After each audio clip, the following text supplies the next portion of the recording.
ઉદયભાઈ જતા હે તે સિદ્ધુભાઈ ઇમોશનલ થઈ ગયા। તો જય હિન્દ અને જય માતાજી મિત્રો, આપણું આજનું કામ હતું ખેતરમાંથી નળિયું ભેગી કરવાની, એટલે આપણે પછી ખેતરમાંથી નળિયું ભેગી કરવા લાગી અને ગરમી પડી ગઈ વધારે। तुसी जा रहे हो? तुसी ना जाओ। चल चल चल चल गाड़ी स्टार्ट कर। हम फर्स्ट हम फर्स्ट गाड़ी चला ઉદયભાઈને પછી આપણે બેહાડી દીધા હતા બસમાં, અને ઉદયભાઈ ઘડીક મોજમાં આવી ગયા હતા। પછી ઉદયભાઈને આપણે બસમાં ચડાવીને પછી ત્યાંથી આપણે નીકળી ગયા હતા ગાંગડા ઘર જવા તરફ, કેમ કે હજી નળિયું ભેગું કરવાનું બાકી હતી। પછી આપણે આવીને જોયું હતા તો બધા થાકેલા હતા, પછી બધા પોરો ખાતા હતા।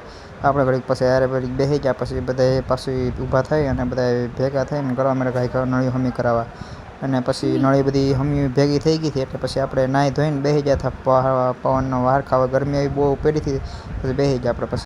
પછી રાત પડી ગઈ હતી એટલે પછી આપણે આવી ગયા હતા ગાંગડા નવરાત્રિ જોવા। નવરાત્રિ જોવામાં તો એટલી આપણે ખબર પડી ગઈ કે શહેરની નવરાત્રિ અને ગામડાની નવરાત્રિ કંઈક અલગ જોવા મળે છે। પછી આપણે 12-1 વાગ્યા સુધી નવરાત્રિ જોઈ અને પછી આપણે નીકળી ગયા ઘરે જવા। હવે અહીં સુધી આવી જાય તો લાઈક, કમેન્ટ અને ફોલો કરવાનું ભૂલતા નહીં હોય વાલા મિત્રો।